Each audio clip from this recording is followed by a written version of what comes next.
guys. I don't know how good the lighting is, but I've got minus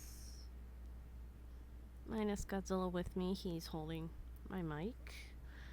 Um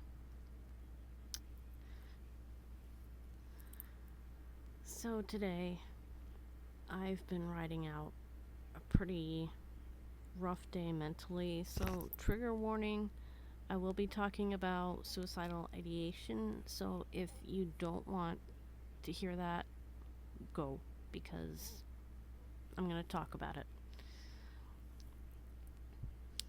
But first of all, it's my friend Elizabeth's birthday. Happy birthday. I love you very much. September 15th is my friend Elizabeth's birthday. She's an old fart. I'm an older fart. So that's just how it is. That's the rules. So today at church, I was in a very, very dissociated state, and I'm not quite sure what brought it on. But, Godzilla's just giving me some courage here. This is hard to talk about. But I went into a very dissociative state where I was there and aware of singing and standing and sitting and talking along with all the prayers, the group prayers that we do at a Catholic Mass. But at the same time, I wasn't there.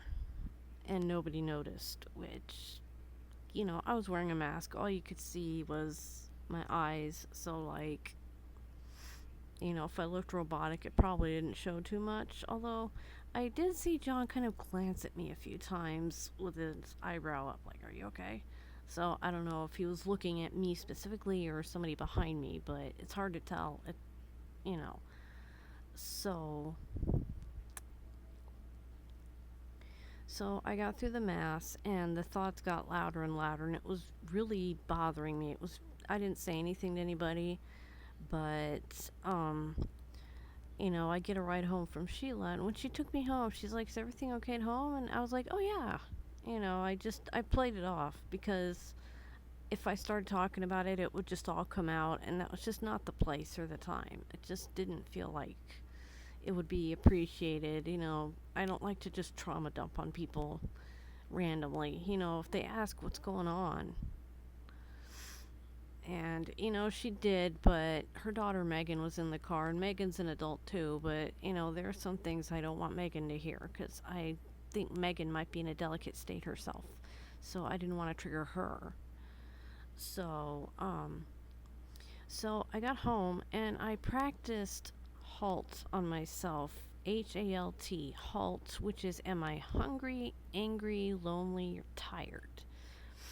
And I checked in with myself and I was very hungry. And I was kind of angry because I was hungry. And kind of lonely because I was tired.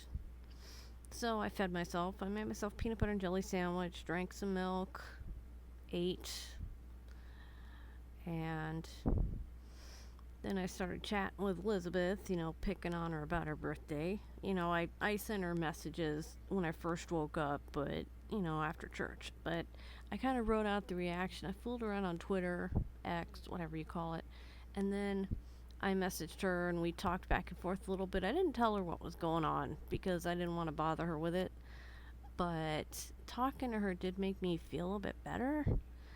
And then I went and I turned on some of my safe songs playlist. I played some songs that were safe, that were encouraging, that, that were upbeat and friendly and, nice music, not like sad music, but nice music, like Josh Groban, You Are Loved, Celine Dion, Love Again, those kind of songs, Firework by Katy Perry.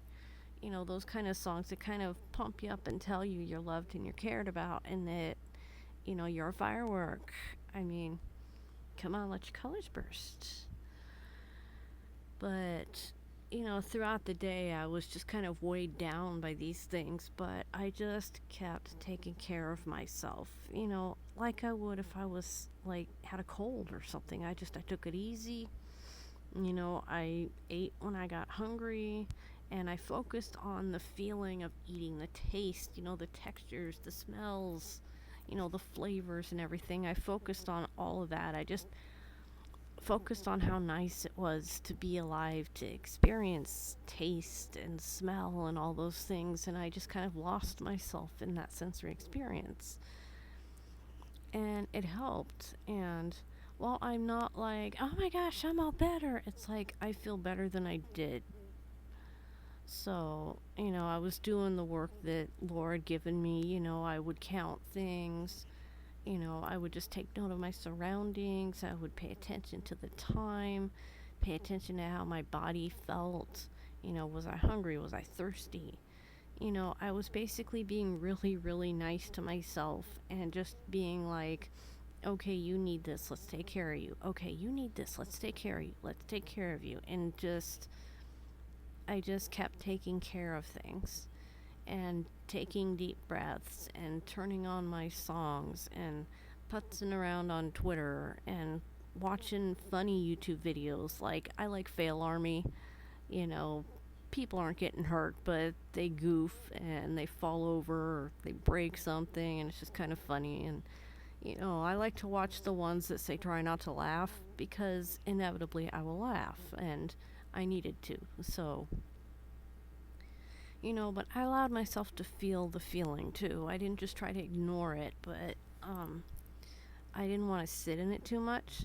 So I would dip into it, and then I would go do something, and then I would dip into it, and it would be a little less heavy.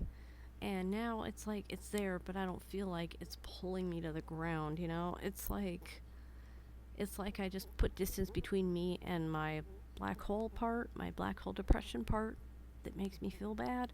It's like I put some distance in there. Just little by little, I put distance so that I'm not in danger of being pulled into it. But it's there, but it's not like right here. Like I'm not getting spaghettified by it. But mental health is a lot of work. I'm tired now because I've been coping all day. But I've been coping. I've been coping. And I'm smiling because I'm proud of that. Okay, I'm proud of the fact that I coped instead of just letting it run me over and wallowing. I did things about it. Because I have things I can do about it that I know I can do about it.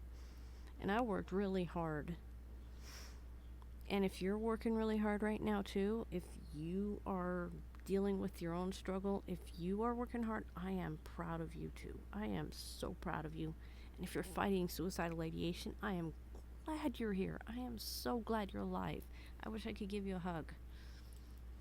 But you're here, I'm here, we're here. Let's make the most of this moment right now. How are we right now? Tell me. How are you right now? I'm okay. Not great, not bad. I'm okay. I'm here. But how are you? How are you? Because I love you and I want to know. And hopefully YouTube will not turn off the comments on me, because it's been doing that lately. I don't know why. But if the comments are off, sorry. But maybe find another video and tell me, hey, your comments are off on your mental health video. Blah, blah. But anyway. But I'm okay, and I will be okay. And I want you to be too. Love you.